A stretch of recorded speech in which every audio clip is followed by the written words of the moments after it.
we will not be controlled. I am sovereign in my spirit. I am sovereign in my soul. We will not be controlled. I am sovereign in my body. I am sovereign in my soul. We will not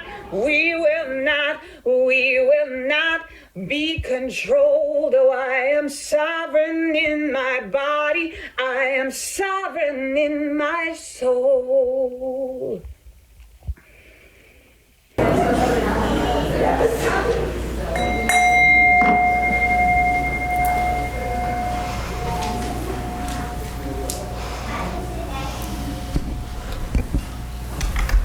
We will not be controlled. I am sovereign in my body. I am sovereign in my soul. Welcome to the Holston Valley Unitarian Universalist Church. I'm the Reverend Tiffany Sapp, the minister of this church, and I'm glad we're in this together, especially when times are tough. Today, as COVID levels are rising in our area, our risk assessment team has determined that we should be operating at a high risk level. This means that masks are required for everyone except for those of us who are behind the pulpit who have passed a COVID test this morning. This also means no coffee hour and that the kitchen is closed, though you are still welcome to talk and socialize after the service, especially outside. And it also means that, unfortunately, we won't be singing. This is the hard part, especially since last week we heard from so many people in our listening circle about how music and singing moves us in ways that few other things can. So we will keep adapting. We will keep doing the best we can, and when it is safe to sing again, we will. The opening words that I used this morning are actually from a protest chant written by the Bensons. Even though we won't sing it to reduce our risk, you will hear these words a few more times in today's service. I hope that you will let those words sink into your heart as a grounding point for today's journey. So today is a tougher day in the roller coaster of pandemic life. Thank goodness we have a community to support each other through these challenges. Today is also a tough subject matter, and I wouldn't want to tackle it with any other group than you all right here. This Reproductive Freedoms service is going to be exploring where we're at and where we're going in reference to access to reproductive health care in this country, specifically in relationship to abortion access and how our belief in the inherent worth and dignity of every person is connected to this issue. There will be room for your anger and your grief in today's service. If you have a kid 4 and under, they may be more comfortable downstairs in the nursery. If you've got a kid between 5 and 11, we have a special treat for them today. Sarah, our Director of Religious Education, is going to take them up the hill to the Religious Education Zone and show them their maker spaces for this year of religious education, which is going to be starting in less than a month. So if you're in that age group, this would be a great time to go follow Sarah.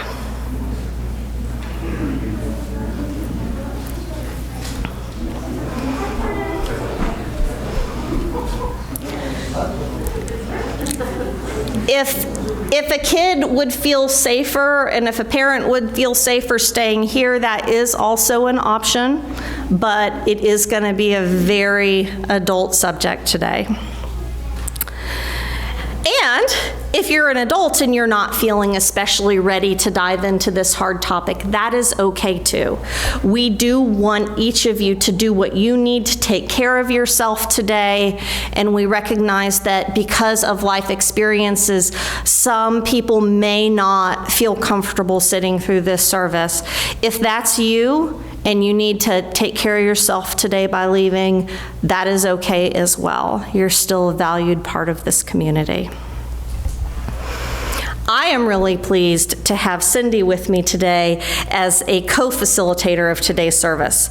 Cindy's work with Rise Healthy for Life, which got its start right here in this congregation, is a Kingsport-based organization that focuses on providing responsible, inclusive, trauma-informed sexuality education in the community.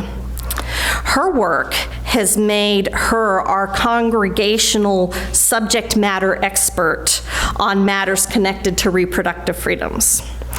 And Cindy's going to get us started with a chalice lighting written by Unitarian Universalist minister Eileen Casey Campbell.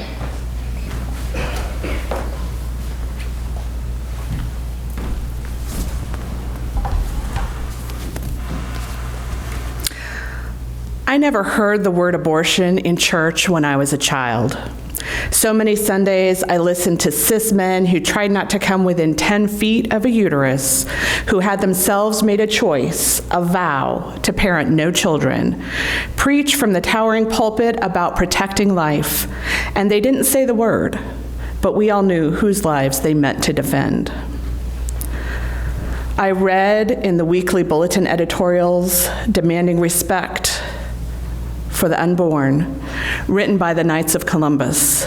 Yes, that same Columbus who wrenched nursing babies from their mothers with his own hands. And we didn't say abortion, but we said his name. I heard about the valiant fight against the tyranny of someone named Roe or Wade. I never was sure who my enemy was supposed to be. But we passed the basket for special collections to battle them. And battle we did, from our pulpit and our pews and other publications. And downstairs in the church kitchen, I never heard anyone say abortion, but I did hear the mothers whisper to one another about which doctor to call. I heard the organist offer rides to a clinic far enough away not to be seen by the prying eyes of God or whoever else. I saw aunties quietly slip round sleeves of pills into teenagers' shaky hands. And in the Sunday school hallway, they took up collections of their own sort to pay for a nameless procedure for Mary Teresa, or Mary Angela, or Mary Elizabeth, or someone inevitably named for that single unmarried mother. No one said the word abortion in the hallowed halls or the dingy basement of my church, but everyone knew about them, needed them, got them. And even while we descend into the dim reality of having to slip each other cash in secret, traffic one another over borders, break laws and vows and bodies, I know as long as the people of this church let me stand in this space, I sure as hell will never stop saying it here. Abortion. Good morning. Good morning.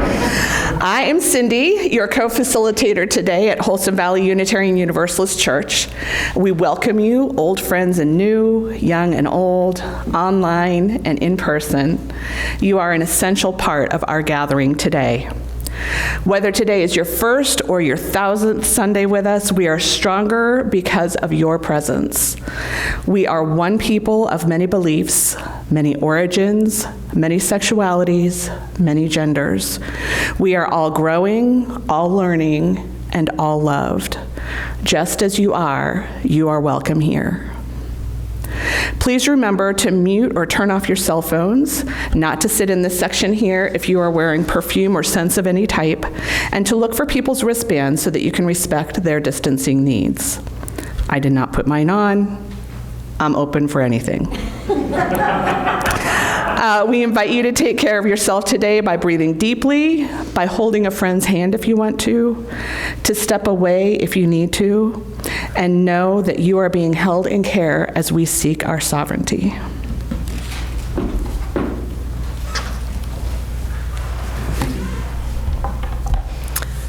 We will not be controlled. I am sovereign in my body. I am sovereign in my soul. Less than 2 months ago, our congregation met and voted to approve this statement on reproductive freedom and sexual health. As we move into a time of thinking about the language that we use around reproductive freedom, listen to the carefully crafted words of this congregation's position statement. Holston Valley Unitarian Universalist Church affirms and promotes the wholeness and inherent worth and dignity of every person, the freedom of all people to access the knowledge and support they need to make and act on informed decisions about their own bodies and health care, and bodily autonomy. Sexual and reproductive freedom is intrinsically linked with racial justice, economic justice, environmental justice, and LGBTQ+ justice. Holston Valley Unitarian Universalist Church works to actively and intentionally build a world in which all people make decisions about their own bodies and their own health in safe, just, compassionate community. This includes supporting every person's freedom to begin, prevent, or terminate a pregnancy, promoting access to facts and affirmation around bodies, orientation, gender and relationships, gender equity, and anti-oppression work. Holston Valley Unitarian Universalist Church supports the right of conscience, civil disobedience, and the use of the democratic process to create a more just world.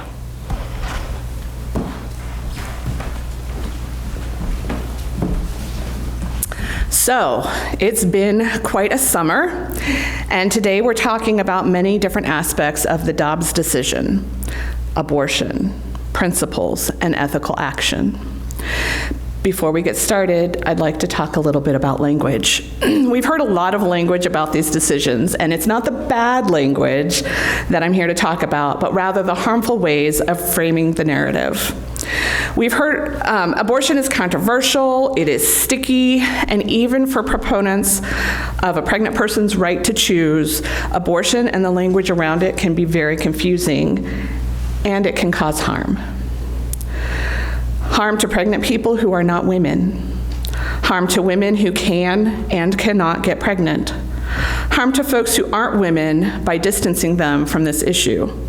And harm to Black folks, Indigenous folks, and other folks of color who have so often been uninvited to this conversation. So why could the phrase reproductive rights be problematic? It totally sounds like something we can get behind as a church. We're all about human rights. Unfortunately, like many other issues, there is a racist underbelly when it comes to abortion access.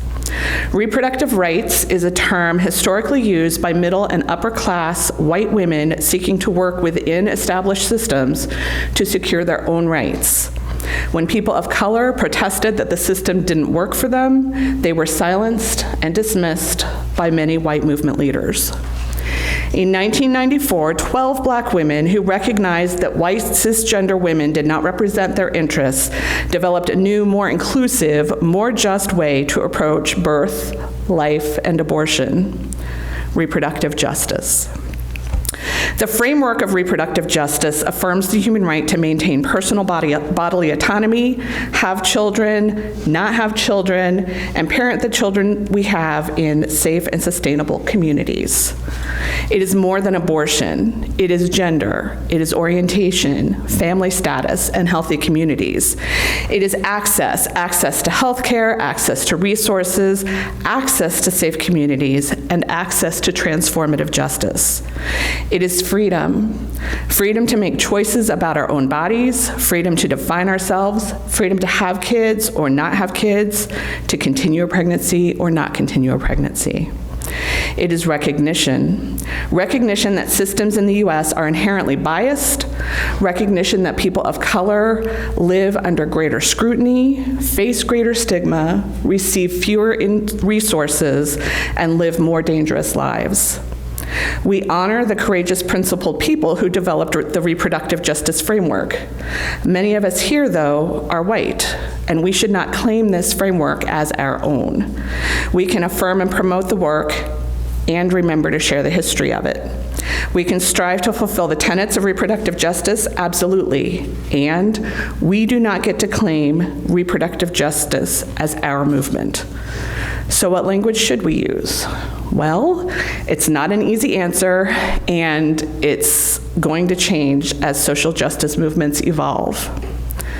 Right now, I choose to talk about reproductive and sexual freedom.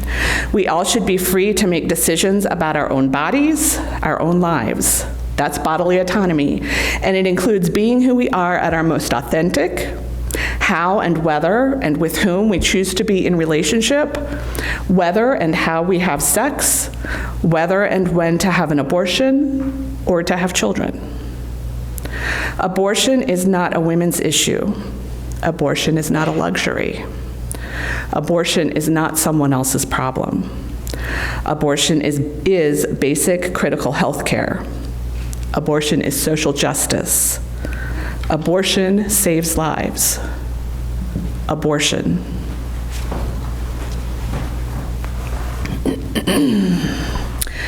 Unitarian Universalist congregations affirm and promote at least 7 principles, and the first is the inherent worth and dignity of every person. Every person has worth and worthiness in all of their choices around pregnancy, health care, and family decisions. We all should be treated with dignity by our health care providers, by our neighbors, and by the courts of this nation. The second is justice, equity, and compassion in human relations. Justice for every person who sees their bodily autonomy threatened. Equity for poor and marginalized people who are less likely to have access to life-saving reproductive health care. Compassion for people making hard decisions who need the resources and support to make those hard decisions. The third is acceptance of one another and encouragement to spiritual growth in our congregations. We welcome all who walk through these doors, and we accept the choices they have made and will make for their own health. We celebrate our culture of acceptance and diversity here, welcoming both those who could never imagine having an abortion personally and those who need one desperately. The fourth is a free and responsible search for truth and meaning. We know that freedom and responsibility are intimately entwined, that we cannot have one without the other. We know that the responsibility of caring for a child should not be anything but freely chosen. Our principles call us to trust pregnant people to use their own reason to make responsible decisions about the truth and meaning of their lives and their needs. The fifth is the right of conscience and the use of the democratic process within our congregations and in the community at large. Together, we grieve that the democratic process of this country has failed us, that the desires of the majority are being ignored and railroaded. We commit to following the call of our conscience anyway. The sixth is the goal of world community with peace, liberty, and justice for all. Because none of us are free until all of us are free, and that's why access to reproductive health care and all health care is an essential part of building the world community for ourselves, for our country, for our world. The seventh principle is respect for the interdependent web of all existence of which we are a part. We see the connections, and we know that reproductive freedoms are about more than abortion access, but also about access to comprehensive sexuality education, birth control, gender-affirming care, and affordable health care for all. Our Unitarian Universalist faith calls us to center the stories and the needs of people who have been marginalized by oppressive systems and to accountably dismantle those systems. We heed the call to resist those oppressions and work for reproductive freedoms, not just for ourselves, but for people who have never had access to life-saving health care.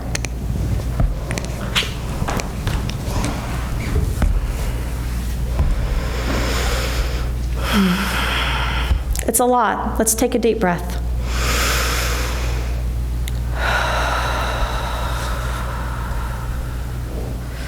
We bring all that we are to this community. Your joys and sorrows are welcome here. Let's hold them together. If you'd like to share a joy or sorrow in person, use these candle cards that are located right back there. If you'd like to share a joy or concern from a distance, please email minister@hvuuc.org. And we have several today. Gary McConnell has asked me to share with you all that she's had a variety of health events in the last month, and she would appreciate your good energies. She is healing well from her orthopedic procedure, but found herself in the hospital again for some AFib. She made it home yesterday, so that's good. And we're all hoping she gets to stay home this time. She's open to calls and visits, and she also cannot drive right now and needs a ride to an eye doctor appointment this Thursday afternoon. So if you can help her out with that, either reach out to her or reach out to me, and I'll help you get in touch with her. A joy from Katie and from all of our moms that COVID vaccines for children over 6 months are now available. Yeah. A concern, a candle for the people of East Kentucky this week who have been experiencing devastating flooding. So far, 25 people have died. And this week, we look to the anniversary of the bombing of Hiroshima. August 6th is Nuclear Prayer Day, and there's a variety of events being put on by the United Religions Initiative and the May Peace Prevail on Earth International Organization. And you can learn more about those from worldpeace.org.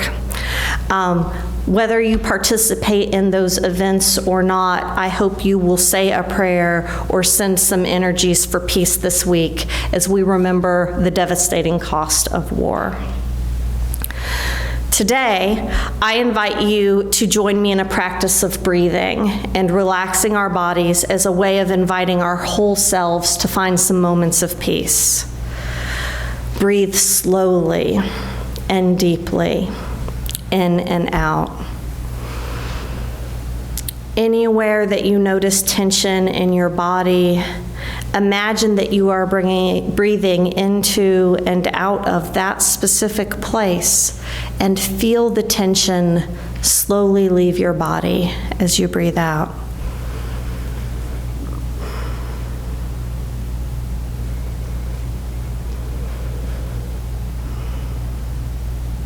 Breathe, said the wind.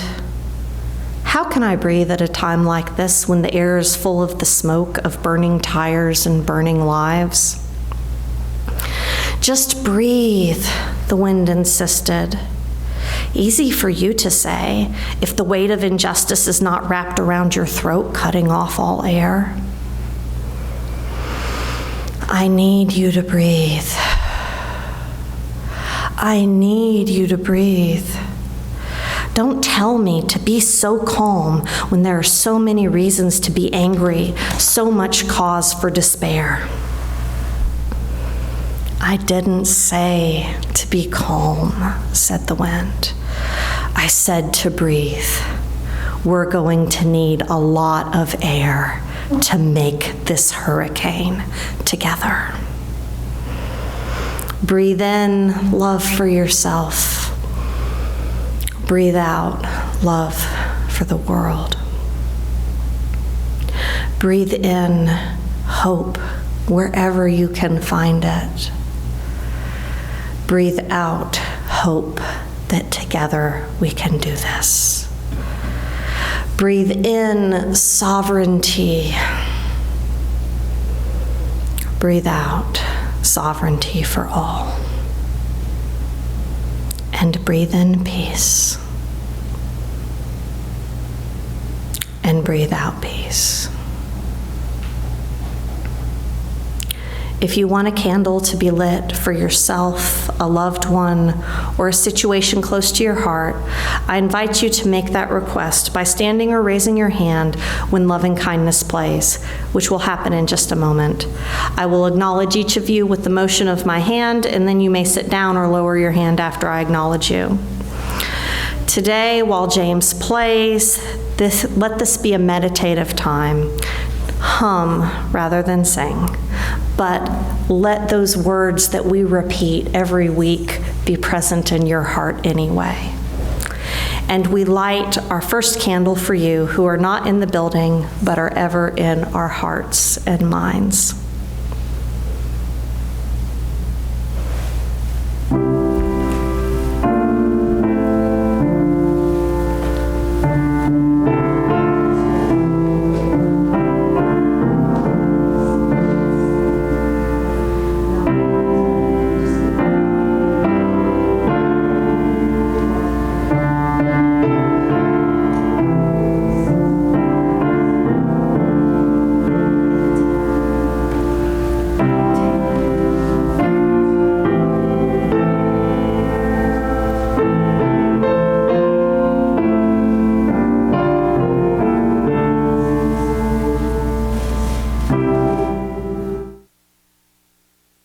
And we light a final candle for all that remains unspoken in our hearts and in our minds.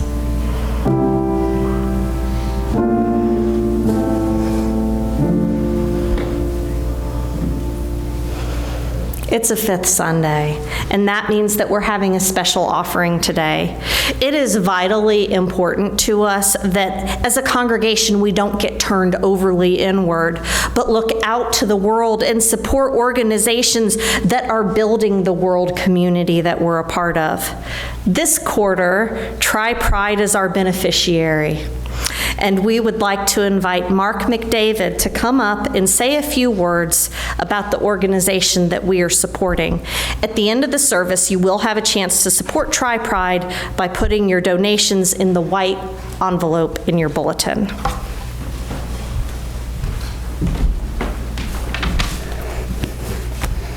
Thank you. On behalf of Tri-Pride, I personally want to thank you. And as treasurer, I also thank you. But I really do appreciate your support and your caring for our organization. As you know, Tri-Pride is an organization that supports the LGBTQ plus community in the Tri-Cities, Southwest Virginia, and all of Northeast Tennessee. And our goal is to build a community that is more inclusive and stronger throughout our area. So by doing this, we put on an event each year, which I hope you will attend. Our event this year is going to be August the 27th. It's in Bristol. I'll tell you more later about that, but in that event, we celebrate inclusion, equality, our community, and self-empowerment as people. Our first parade and festival was in Johnson City on September 15, 2018. We planned on about 2,000 to 5,000 people, and were pleasantly surprised in over 10,000 people showing up. It was an overwhelming experience for me. The following year, we had it in Kingsport on September 7th. Again, we had over 10,000 people. And so we were so excited as 2020 came around. And we were going to complete the triad of being in all three cities, and then COVID hit. And so you know what happened then. We were canceled, but we continued to plan. So we planned all year long for 2021. And unfortunately, about 3 months before our event, COVID peaked again, and the city asked us to postpone. So this is our third year. And, you know, the old saying, 3 times is a charm. So we're back, and we are putting on an event. We realize how important it is for us to put it on. If we are required in the next 4 weeks to require COVID tests before we enter, we have to have masks to have the festival, we are having it. Thank you. I am one of the original founders of Tri-Pride. I became interested when my daughter married her wife. And I saw all the inequality of things that she faced. For instance, they went to the hospital one time, and they didn't want to let my daughter go back with her wife, when her ankle was broken. When she was married, we had to travel out of state for her to be married. So a lot of times we take for granted things that we can do as straight people that are denied to the LGBTQ community. And so I saw all this disparity, and I wanted to make the world better for my daughter, my kids, grandkids, for everyone. And so that's how I became involved.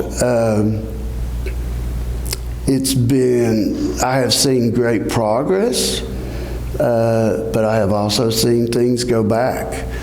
We are extremely concerned now with the Supreme Court and some of their rulings, including the reproductive freedom. We're concerned that next it will be LGBTQ rights. And so we stand strong. We will not back down. And so I thank you so much for your support and your caring for our organization and for our people. On a side note, I would like to say I talk to many, many, many young gay people, and they've been brought up in church, and they feel abandoned by their church now. And it's extremely sad, because I have them say, hey, I really miss church, I miss God, I miss Jesus, I miss whatever. So they are looking for a place where that they can come to and worship. And so I challenge you as a community, as a church, those people are looking for you. And when you're at Tri-Pride, be sure and please invite them to come, because they really, really want to worship. And so I would like to say that our festival this year will be the biggest one we have ever had. We normally have around 100 vendors. We're having almost 150. We have some great entertainment in local artist, but we also have a country music artist coming from Nashville that's gay, and he's going to sing. This is not, you all are hearing this first. We have a standing U.S. Senator that is going to be in the parade and will be speaking at the festival. So it is a big thing for,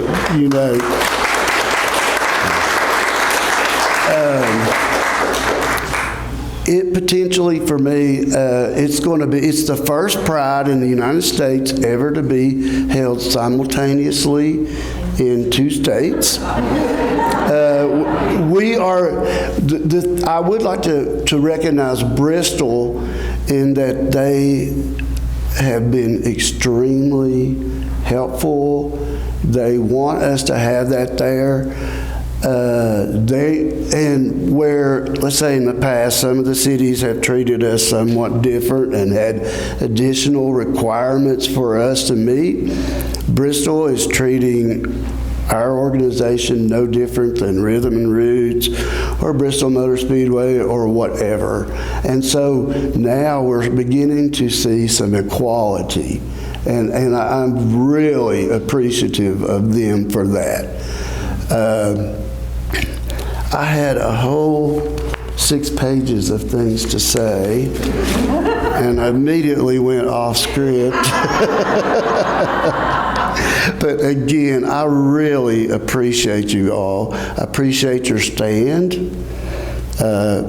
It's very encouraging. It's encouraging to our community. And again, we thank you, and hope to see you August 27th. Thank you. So, while the information is sometimes hard to track down and confirm, we estimate that 1 in 4 people with uteruses have had an abortion.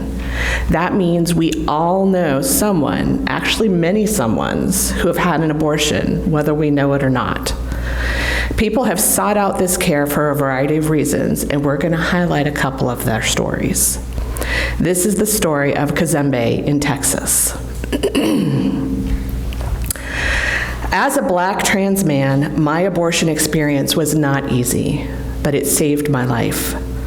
I was raped during my junior year in college in Huntsville, Texas, and fell into a deep depression that only got worse when I found out I was pregnant. I knew I needed an abortion, but I couldn't afford it. It must have cost about $350 back then. Finally, I got a payday loan and went to the abortion clinic around the corner from my house. In Texas, you have to wait a day or two, which is supposed to make you think twice about what you were about to do, as if you haven't already been thinking about it nonstop. So I waited and then came back. Both times there were protesters outside shouting and carrying horrible signs of babies in bellies. If I'd heard any other Black trans voices when I got an abortion, I believe it would have been a lot easier. Abortion comes with a lot of stigma in general. For trans men, it comes with the added stigma of your gender identity. You're doing your best to present as a man, and for some reason, people don't associate babies with men, as if there were no fathers. Then there's the difficulty of speaking out publicly about your abortion. Some people will say, if you want people to react to you as a man, don't go around telling the world you're pregnant, then you'll only be seen as a womb holder. But I decided to tell my story anyway.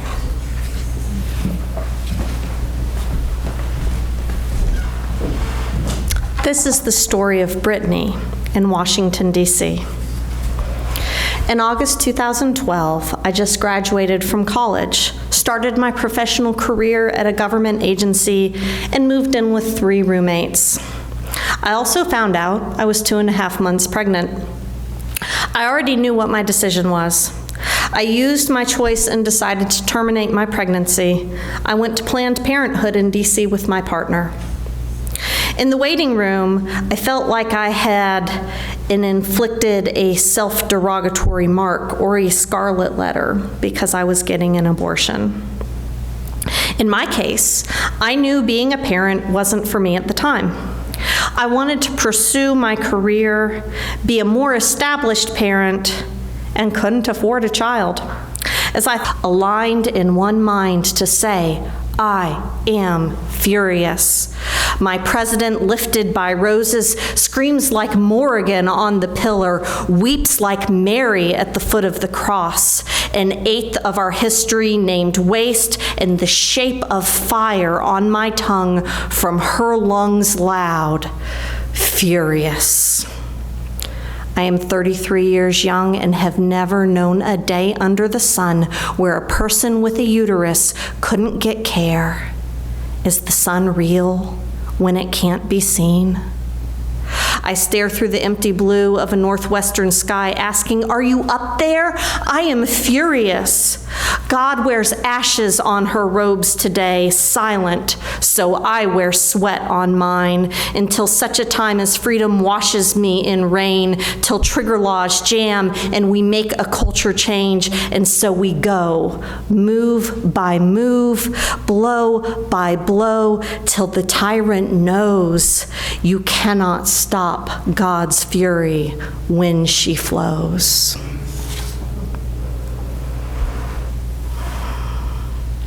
Ever since this fury-producing ruling hit the news, I have received so many calls and emails asking, what can we do?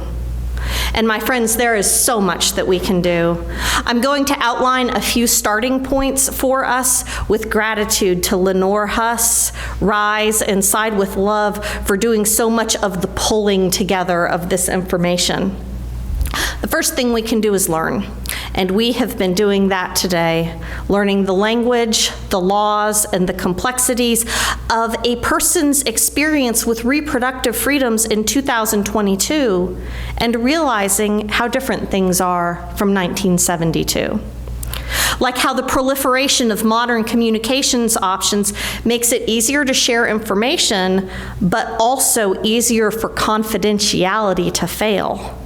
And when we're talking about legalities and civil disobedience, confidentiality and cybersecurity are of the utmost importance. All of this makes it hard to know how to help. Here are my suggestions for some starting places. First, this work is going to be a marathon, not a sprint.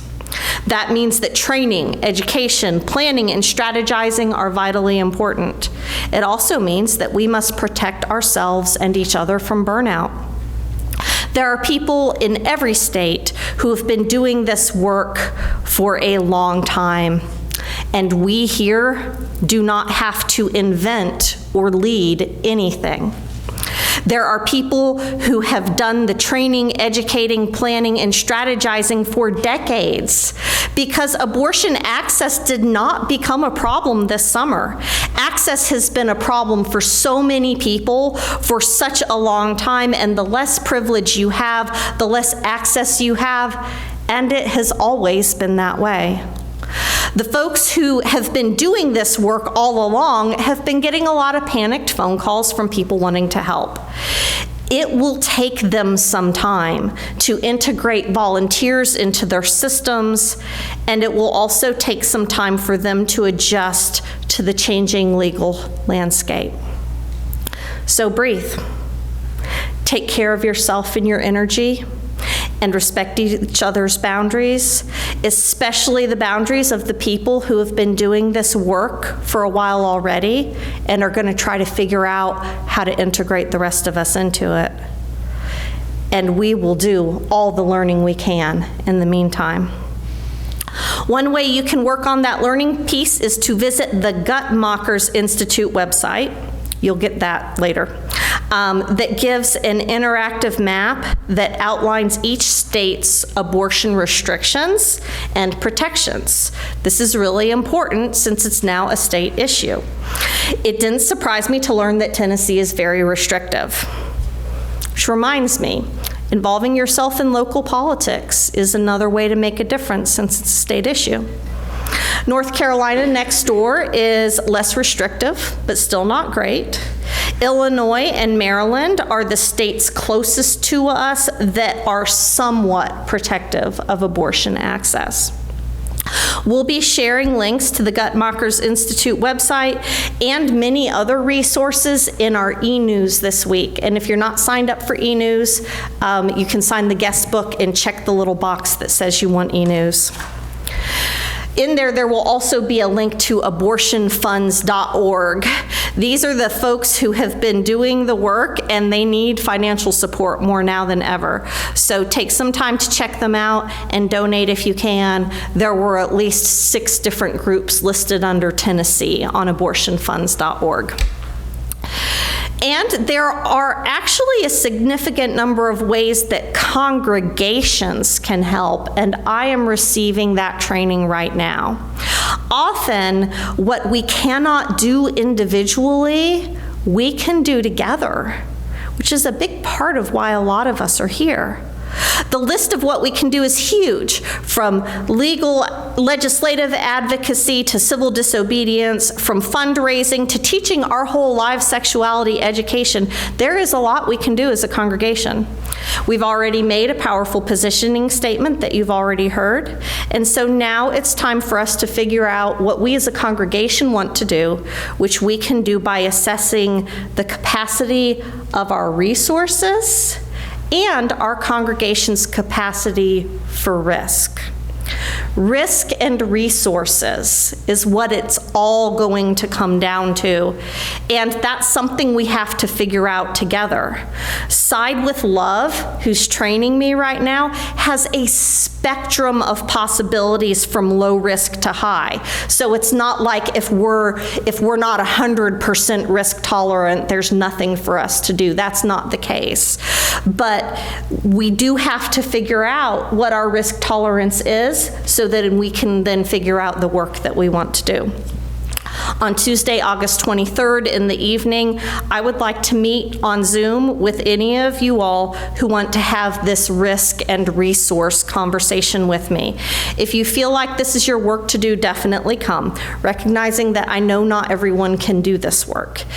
If you don't feel like this is your work to do, but you're still concerned about our congregation's risk tolerance, you probably want to come and still be part of that conversation. And we'll send more information out about that in this coming week. Another thing that any of us can do is be visible in our dissent and our resistance. No activity is risk-free, and even showing up at a protest does include some risk. So assess that and recognize that the power brokers of this world notice numbers. So large turnouts at a protest can send a message. In Kingsport on August 13th, there will be a Bands Off Our Bodies protest. And if you want to go or to get more information, email us at showup@hvuuc.org so that we can look for you there. This work is a marathon. It is not a sprint. Friends and family, right now we're just warming up. We're stretching, we're staying hydrated, we're getting ready to run, and we've only just begun. Because we will not be controlled. I am sovereign in my body. I am sovereign in my soul.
As we seek out our response to this public health crisis, individually and as a congregation, let's extinguish our chalice to some words by educator and activist Ursula Wolf-Roca.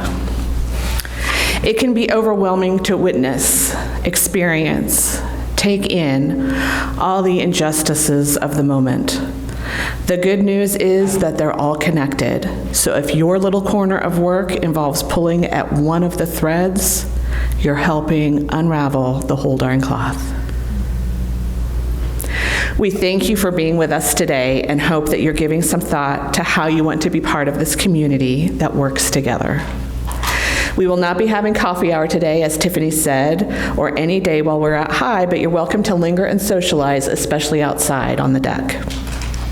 Around 1 p.m. today, the Covenant of Unitarian Universalist Pagans will be having a first harvest ritual outdoors facilitated by Reverend Tiffany. And if you'd like to stick around and see what it's all about, you are most welcome. You can learn more about the many opportunities for fellowship, justice work, and working together by visiting our website, hvuuc.org, and checking out our news and events sections.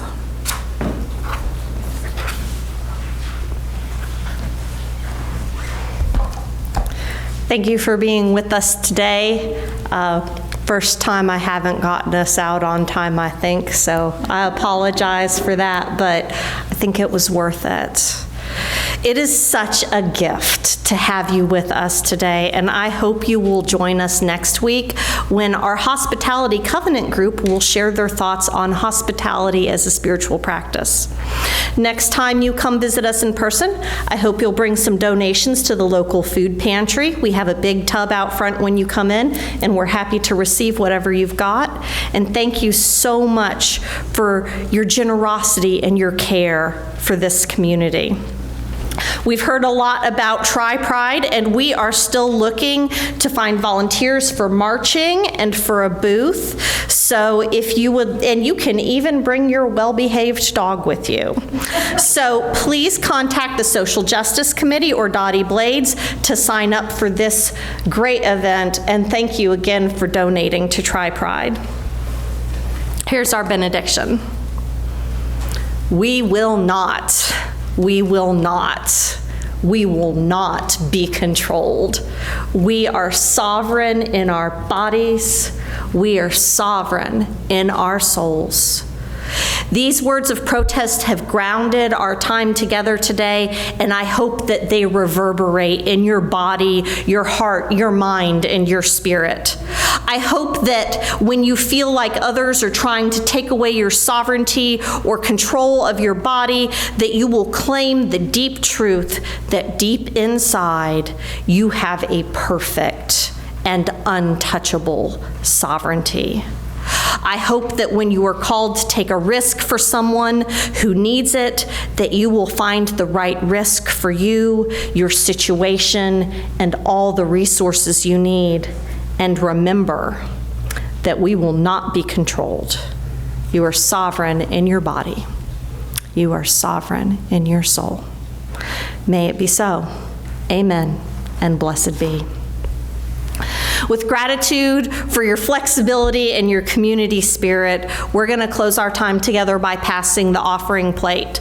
The contributions that you make during the offering supports the way that we build each other up within this community, and it also gives us the resources we need to stretch out into the wider world to make a positive impact.